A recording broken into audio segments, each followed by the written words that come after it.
नमस्ते। आज बात करेंगे घर घर में होने वाले इस डेलिकेट टॉपिक की या इशू की। चलिए बात स्टार्ट करते हैं।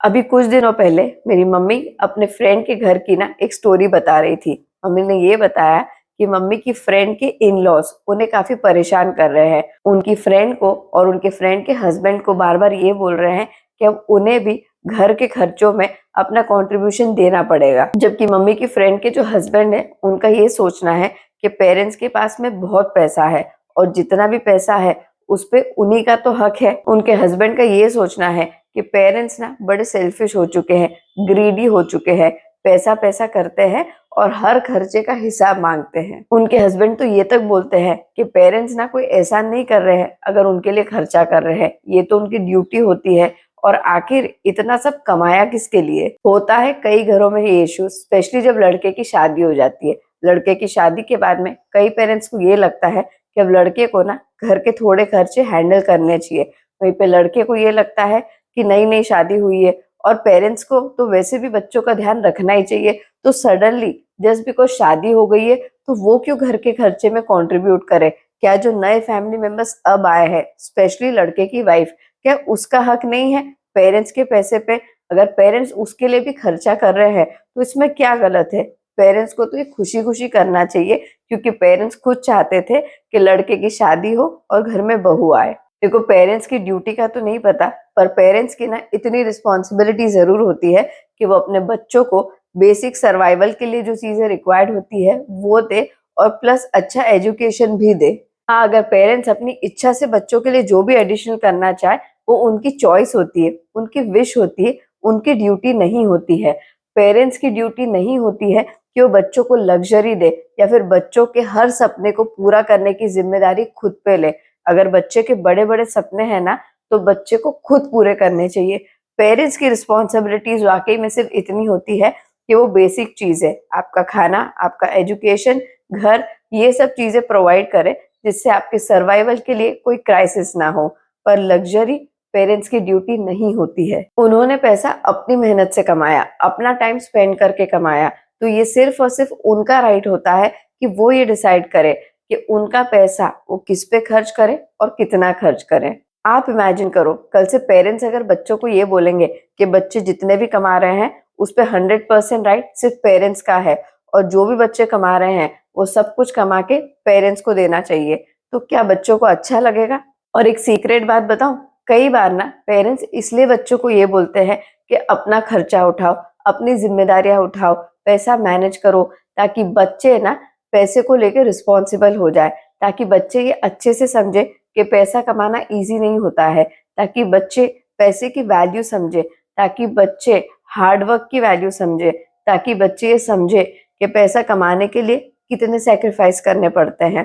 बेसिकली पेरेंट्स कई बार ना पैसे को लेके स्ट्रिक्ट इसलिए होते हैं क्योंकि वो आपको फाइनेंशियल लेसन सिखाना चाहते हैं, क्योंकि उनकी ये इच्छा होती है कि आप जल्दी से जल्दी फाइनेंशियली इंडिपेंडेंट बन जाओ। पेरेंट्स के मन में कहीं ना कहीं ये डर रहता है कि जब तक उनका पैसा है या जब तक वो है तब तक तो वो आपकी लाइफ में कोई कमी नहीं होने देंगे। पर अगर कल से वो नहीं रहे या उनका पैसा खत्म हो गया या किसी मेडिकल इमरजेंसी में एकदम से पैसा खर्च हो गया, तो फिर आप कैसे सरवाइव करोगे? और उससे भी इम्पोर्टेंट लेसन, ताकि बच्चे ये समझे कि अगर आप अच्छा कमाते हो पर अगर आप सेव ढंग से नहीं करते हो तो कोई मतलब नहीं होगा, क्योंकि आपके पास में कभी पैसा जमा ही नहीं होगा, आप कभी वेल्दी नहीं बन पाओगे और कभी आप फाइनेंशियली इंडिपेंडेंट नहीं बन पाओगे। हर पेरेंट की ना अल्टीमेटली यही इच्छा होती है कि उनका बच्चा जल्दी से जल्दी इंडिपेंडेंट बन जाए। इसलिए नहीं कि वो आप पे खर्च नहीं करना चाहते हैं, बल्कि इसलिए क्योंकि वो लोग अपने मन में ये बिलीव चाहते हैं कि उनका बच्चा उनके ऊपर डिपेंडेंट नहीं है।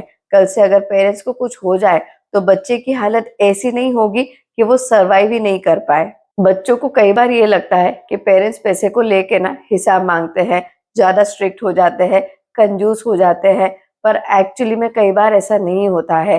पेरेंट्स आपसे स्ट्रिक्ट इसलिए होते हैं क्योंकि वो आपको सेंसिबल बनाना चाहते हैं। वो 100% पेरेंट्स पे डिपेंडेंट ना हो जाए पैसों के लिए। पेरेंट्स ये चाहते हैं कि वो तो भले बच्चों पे खर्चा करे और उसके साथ साथ में बच्चे भी खुद कमाए, खुद का पैसा इकट्ठा करे, ताकि कल से अगर कोई सिचुएशन ऐसी आ जाए तो बच्चों के पास में भी पैसे अवेलेबल हो, प्लस सेल्फ रिस्पेक्ट भी तो कुछ होता है ना, कि बच्चों के मन में ये नहीं लगता है कि कब वो बड़े हो और इंडिपेंडेंट बने। इंडिपेंडेंट बनने के साथ साथ में क्या बच्चों के मन में विचार नहीं आते हैं कि जैसे पेरेंट्स ने अभी तक हमारी हेल्प करी, हमारे सर्वाइवल में कभी कोई कमी नहीं आने दी, ऐसे हम भी बड़े होके अब पेरेंट्स के लिए कुछ करें, हमारे पैसे से पेरेंट्स को वो खुशियां दे जो वो अपनी यंग एज में एंजॉय नहीं कर पाए, क्योंकि वो हमारे लिए, हमको अच्छी लाइफ देने के लिए मेहनत कर रहे थे, पैसा कमा रहे थे। क्या बच्चों के मन में ये थॉट नहीं आता है कि वो जल्दी से जल्दी सेल्फ सफिशिएंट बन जाए,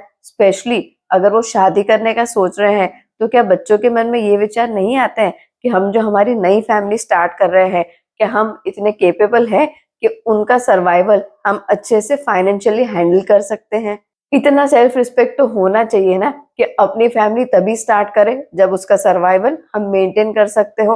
अपनी फैमिली के सर्वाइवल के लिए अगर हम किसी और के पैसे पे डिपेंडेंट है, तो क्या वाकई में हम केपेबल हैं एक नई फैमिली स्टार्ट करने के लिए? ये सोच के भी अजीब लगता है कि कई लड़के शादी तो कर लेते हैं पर उन्हें अपनी रिस्पॉन्सिबिलिटी नहीं पता होती है। ये बहुत ही शॉकिंग बात होती है कि कई बच्चों को ये तो याद रहता है कि पेरेंट्स की ड्यूटीज क्या क्या है, पर ये याद नहीं रहता है कि बच्चों की ड्यूटीज क्या है पेरेंट्स के लिए, स्पेशली जब पेरेंट्स की ना एज बढ़ रही हो। पेरेंट्स अगर हिसाब मांगे तो उन्हें ग्रीडी बोलते हैं, ये बोलते हैं कि पेरेंट्स पैसा पैसा करते हैं, पर खुद अपनी फैमिली के सर्वाइवर के लिए अगर अपने पेरेंट्स से पैसा मांगते हैं तो वो ग्रीडी नहीं होता है? क्या वो अच्छा लगता है कि पेरेंट्स से हर छोटी छोटी चीज के लिए पैसा मांगो? एक बात अच्छे से याद रखना कि आपकी शादी के बाद में भी अगर आपके पेरेंट्स आपका खर्चा उठा रहे हैं, आपकी वाइफ का खर्चा उठा रहे हैं, या फिर आपके बच्चे का खर्चा उठा रहे हैं ना, तो पेरेंट्स वाकई में आपके ऊपर एक एहसान कर रहे हैं। क्योंकि बच्चों का ना तो ये ड्रीम होना चाहिए कि कब वो बड़े हों और अपने पेरेंट्स की रिस्पॉन्सिबिलिटी शेयर करे। पेरेंट्स को जितना फाइनेंशियल बर्डन है, थोड़ा बर्डन वो खुद भी ले ले। और जरा सोचिए ये कितना अच्छा एटमॉस्फेयर होगा घर में, जहाँ पेरेंट्स की सेविंग हो पर साथ साथ में बच्चे भी कमा रहे हैं, बच्चे भी सेविंग्स कर रहे हैं, बच्चे भी इन्वेस्ट कर रहे हैं। ऐसे में पूरी फैमिली ना फाइनेंशियली स्टेबल और स्ट्रॉन्ग बन सकती है। कई घरों में ना ये इश्यू होता है, पैसा वाकई में कई घरों में झगड़े का और प्रॉब्लम्स का रीजन बन जाता है, स्पेशली लड़के की शादी के बाद में। इसलिए इस टॉपिक पे एक सीरियस डिस्कशन जरूरी था। मैंने अपने विचार आपके साथ में शेयर करे हैं और मैं उम्मीद करूंगी कि इस टॉपिक से रिलेटेड आप भी अपने थॉट जरूर शेयर करें। ये वीडियो एंड तक देखने के लिए दिल से धन्यवाद। आप खुश रहिए, अपना और अपनी फैमिली का बहुत ध्यान रखिए। जय हिंद।